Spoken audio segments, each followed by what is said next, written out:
श्री धर्मजीवन दास जी स्वामी की प्रेरणा से, उनके आशीर्वाद से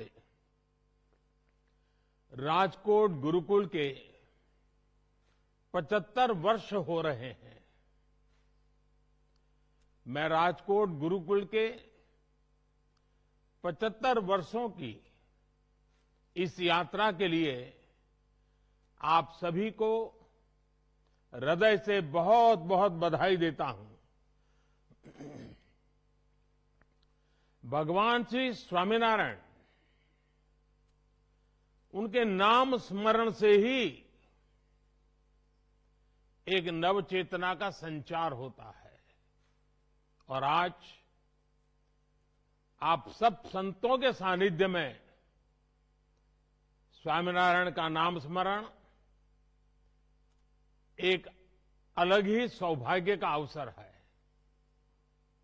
मुझे विश्वास है इस ऐतिहासिक संस्थान का आने वाला भविष्य और भी यशस्वी होगा। इसके योगदान और भी अप्रतिम होंगे। साथियों, श्री स्वामीनारायण गुरुकुल राजकोट की यात्रा के 75 वर्ष ऐसे कालखंड में पूरे हो रहे हैं जब देश अपनी आजादी के 75 वर्ष मना रहा है। ये सुखद संयोग तो है ही, सुखद सुयोग भी है। एक राष्ट्र के रूप में भारत की, आजाद भारत की जीवन यात्रा ऐसे सुयोगों से ही, और हजारों साल की हमारी महान परंपरा भी ऐसे ही सुयोगों से ही गतिमान रही है। ये सुयोग है कर्मठता और कर्तव्य के सुयोग। ये सुयोग है संस्कृति और समर्पण के सुयोग। ये सुयोग है अध्यात्म और आधुनिकता के सुयोग। जब देश आजाद हुआ तो हमारे ऊपर ये जिम्मेदारी थी कि हम शिक्षा के क्षेत्र में भारत के प्राचीन वैभव और हमारा महान गौरव को पुनर्जीवित करें। लेकिन गुलामी की मानसिकता के दबाव में सरकारें उस दिशा में बढ़ी नहीं, और कुछ बातों में तो उल्टे पैर चली। और इन परिस्थितियों में एक बार फिर हमारे संतों ने, आचार्यों ने देश के प्रति इस कर्तव्य को निभाने का बीड़ा उठाया। स्वामीनारायण गुरुकुल इसी सुयोग का एक जीवंत उदाहरण है। आजादी के तुरंत बाद भारतीय मूल्यों और आदर्शों की नींव पर इस आंदोलन को, इस संस्थान को निर्मित किया गया।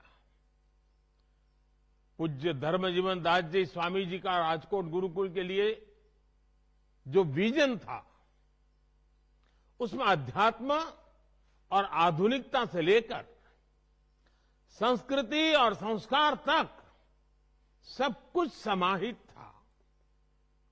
आज वो विचार बूझ, वो विचार बीज एक विशाल वटवृक्ष के रूप में हमारे सामने है। मैं गुजरात में आप सबके बीच में ही रहा हूं, आगपी के बीच में पला बढ़ा हूं, और ये मेरा सौभाग्य रहा है कि मुझे इस वटवृक्ष को आकार लेते हुए अपनी आंखों से करीब से देखने का सुअवसर मिला है।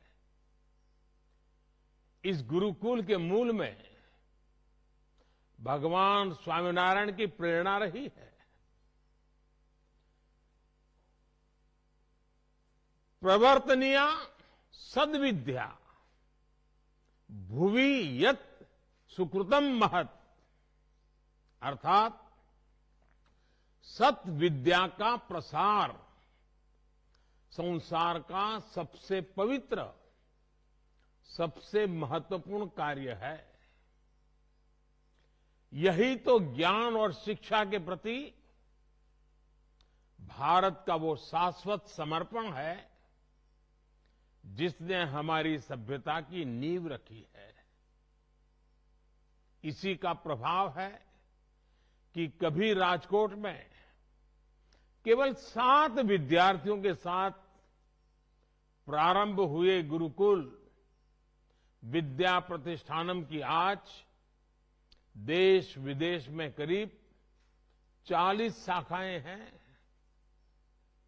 हर वर्ष यहां हजारों की संख्या में विद्यार्थी आते हैं। पिछले 75 वर्षों में गुरुकुल ने छात्रों के मन मस्तिष्क को अच्छे विचारों और मूल्यों से सींचा है ताकि उनका समग्र विकास हो सके। आध्यात्म के क्षेत्र में समर्पित युवाओं से लेकर इसरो और बार्क में वैज्ञानिकों तक हम गुरुकुल परंपरा ने हर क्षेत्र में देश की मेघा को पोषित किया है। और गुरुकुल की एक विशेषता हम सब जानते हैं और आज के युग में हर किसी को वो प्रभावित करती है। बहुत कम लोगों को मालूम है कि उस कठिन काल में भी और आज भी ये गुरुकुल एक ऐसा संस्थान है जो हर गरीब छात्र से शिक्षा के लिए एक दिन का केवल 1 रुपया फीस लेता है। इससे गरीब विद्यार्थियों के लिए शिक्षा पाने का रास्ता आसान हो रहा है। साथियों, आप सभी जानते हैं कि भारत में ज्ञान ही जीवन का सर्वोच्च उद्देश्य रहा है। इसलिए जिस कालखंड में दुनिया के दूसरे देशों की पहचान वहां के राज्यों और राजकुलों से होती थी, तब भारत को भारत भूमि के गुरुकुलों से जाना जाता था। गुरुकुल यानी गुरु का कुल, ज्ञान का कुल। हमारे गुरुकुल सदियों से समता, ममता, समानता और सेवा भाव की वाटिका की तरह रहे हैं। नालंदा और तक्षशिला जैसे विश्वविद्यालय भारत की इस गुरुकुल परंपरा के वैश्विक वैभव के पर्याय हुआ करते थे। खोज और शोध ये भारत की जीवन पद्धति का हिस्सा थे।